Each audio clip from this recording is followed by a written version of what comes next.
Hey there, in this video we're going to talk about inverse matrices.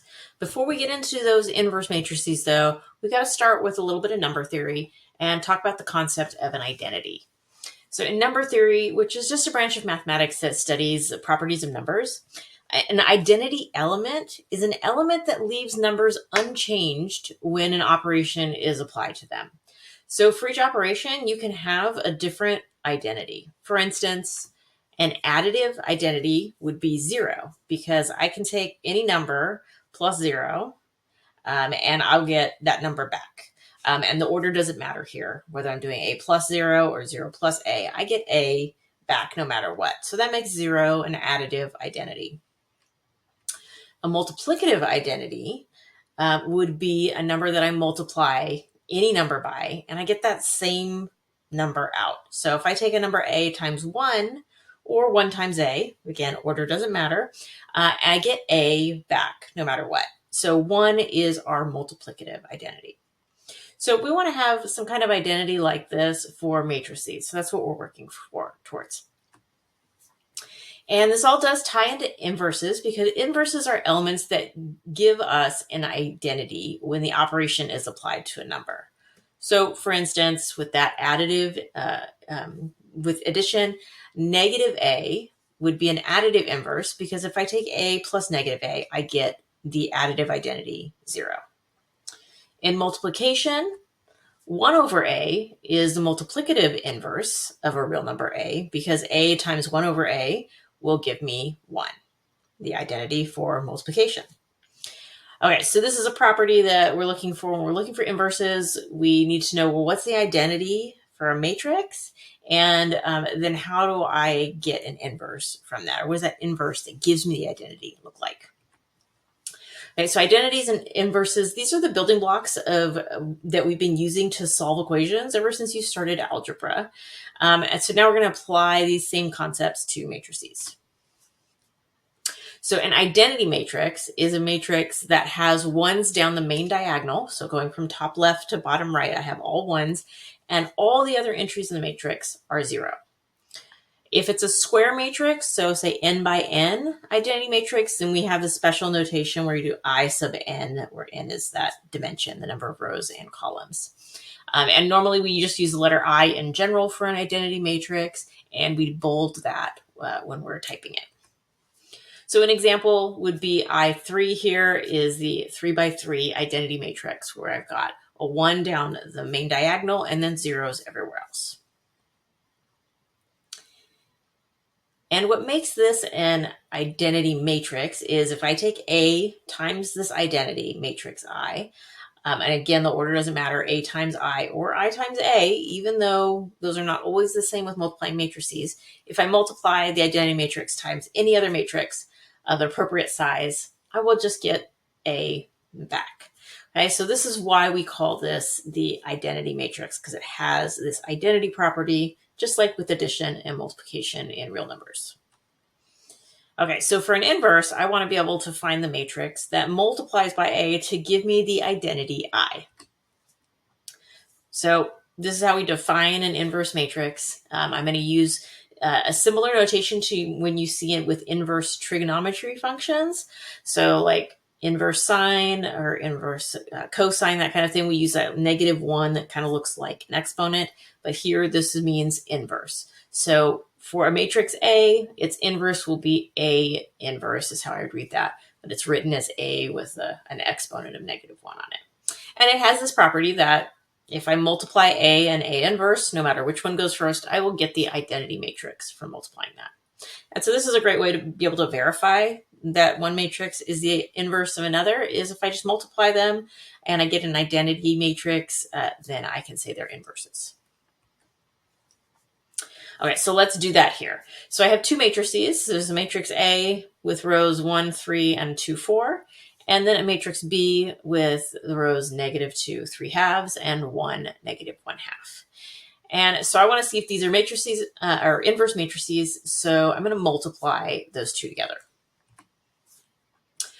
Okay, so taking these in order, so the first row of A, and again, the order wouldn't matter. You should get an identity matrix if these are inverses, no matter which one you put first. I just went alphabetical. So I'm going to multiply the row 1, 3 times the first column of matrix B. So -2 and 1. Okay, and we'll see what we get. So for that first entry, I get 1. So far we're looking good. For an identity matrix, I want 1s down the diagonal. So I want that first one to be a 1. If I go to row 1, column 2, and multiply those, I get 0. Okay, so we're looking good. I'm getting zeros in and somewhere where there's not a main diagonal. Now let's go to row 2 times column 1. And if I do that math, I get 0. Okay, so it's looking like we get an identity. We just need to get a 1 in this last spot. So if I take the last row, the bottom row times the second column, and that does give me a 1. So multiplying these gave me the identity matrix I2. It's a 2 by 2 matrix.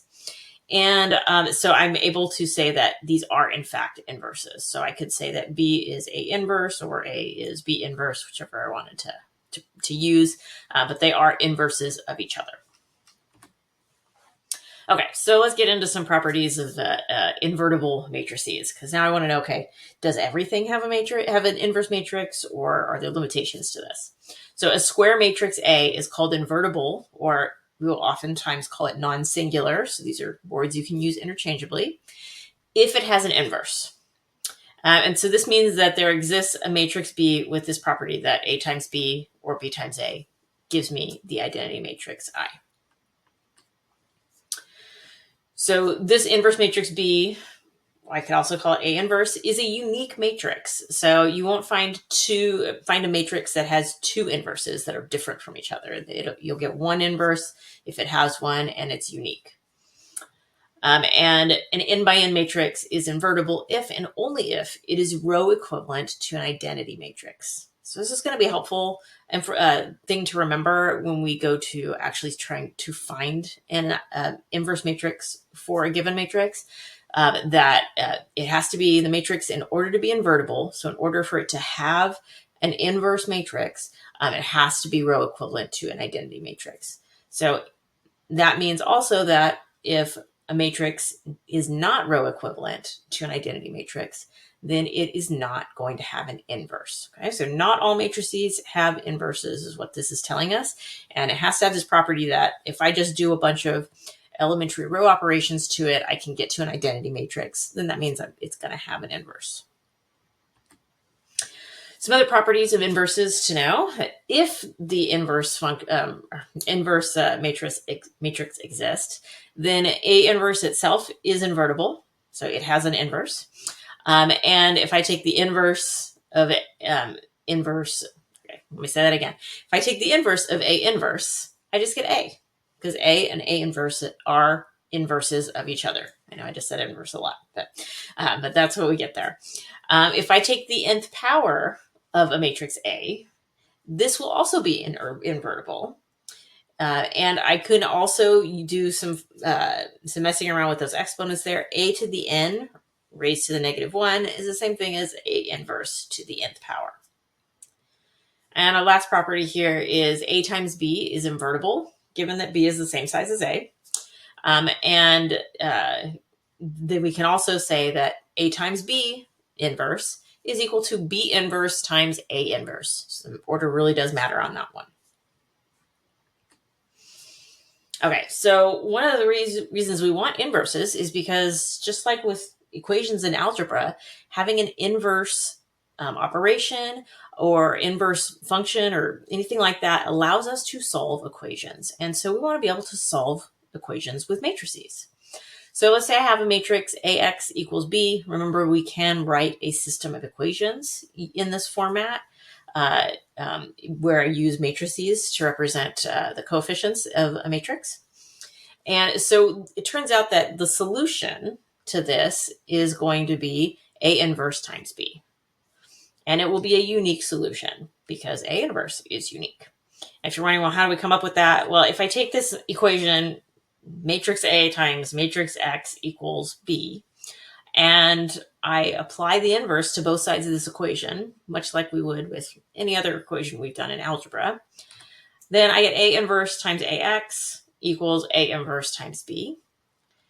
And A inverse times A, we know, is equal to the identity matrix. So I can simplify that left side. I get the identity times X equals A inverse times B. And if we remember, whenever I take the identity matrix and multiply it by a matrix, I just get that matrix back. So I times X is really just X. So this has allowed me to solve this equation. X is going to be equal to A inverse of B. Some other things to note, as I said, we can take a system of equations and write them using a matrix representation that looks like this equation AX plus B, and then use this property with A inverse to solve that system. Also, if A is non-singular or has an inverse, then the equation AX equals 0 has only the trivial solution X equals 0. Okay, so now we want to come up with a process. Well, if I give you a matrix A, can we find its inverse if it has one? So one way to do this is through using elementary row operations on an augmented matrix. And so the augmented matrix we're going to do is we're going to take our matrix A, and we're going to put that bar, it makes it augmented, and then we're going to put the identity matrix next to it. Okay, so they're all in one big augmented matrix, the original matrix A and the identity that's the same size. And once we've done that, we're going to use elementary row operations on the entire augmented matrix, so both sides of it, to turn the matrix A that's on the left side of the bar into the identity matrix. So I'm using Gauss-jordan elimination to turn the left side into identity matrix. And by doing that, and by doing the same row operations on the identity matrix on the right side, I'm going to get the inverse matrix of A on the right side when I'm all done. So you start out with A on the left, the identity on the right, and by the time you're done with your row operations, you should have the identity on the left and A inverse on the right of your bar. So not too bad of a process, and it's really reusing the things that we were learning in previous sections. All right, let's do one last example to finish off for today. So I want to find A inverse using Gauss-jordan elimination for this matrix A, which has rows 1, 2, 3, 0, 1, 4, and 5, 6, 1. So I'll start out by setting up my augmented matrix. So I have A on the left side of the bar and the 3 by 3 identity matrix on the right side. And I'm really going to hone in on the left side when making my decisions of how to get this into a reduced row echelon form. And then whatever I do on the left side, I have to finish it through the entire row on the right. All right, so the first thing I'm going to do to get this into reduced row echelon form is I'm going to start by turning that 5 in the bottom left corner into a 0. So I'm going to take row 3, and I'm going to minus 5 times row 1 since I have a 1 in that first position above. Okay, and so by doing that, that is going to change that bottom row to 0, -4, -14 on the left. And on the right side, I now have -5, 0, 1. Okay, so I'm going to keep going, and you might want to pause as I go through this so you can catch up and do the same math that I did to get each step in this matrix. Next, I'm going to take row 1, and I'm going to subtract 2 times row 2 from it. Since I have a 1 right in the middle of row 2, I'm going to use that to get a 0 above it to get it that much closer to reduced row echelon form. And I'm also, so I can cut down on the number of times I have to rewrite this whole matrix, I'm going to change row 3 by adding 4 times row 2 to it as well. Okay, so doing that, I get 1, 0, -5 on the top row on the left side. So I'm getting closer. I need to get that -5 to also be a 0 to finish off the top row. And then I carried that through to the other side, and I have 1, -2, 0 on the identity side. And then in the bottom row, adding 4 times row 2 gave me 0, 0, 2 on the left, and -5, 4, 1 on the right. Okay, so I'm getting really close to reduced row echelon form. Really, that last column on the left side is what I need to deal with. I need that to be 0, 0, 1. Right now it's -4 or -5, 4, and 2. So I'm going to take row 2 and subtract 2 times row 3 from it, since that'll turn that 4 into a 0. And then I'm also just going to multiply the bottom row by a half to turn that 2 into a 1. I usually try and avoid this when I can see that there's going to be fractions, but sometimes fractions are just unavoidable, particularly when we're dealing with inverses. Okay, so the result of that is now I'm almost in reduced row echelon form on the left. I just have a -5 in the top right corner to take care of. And now on the right, I'm pretty close to finding my inverse. So last step is to get rid of that -5 and turn it into a 0. So I will take row 1 and add 5 times row 3 to it, and that will cause that -5 to 0 out. And now I have the identity matrix on the left side.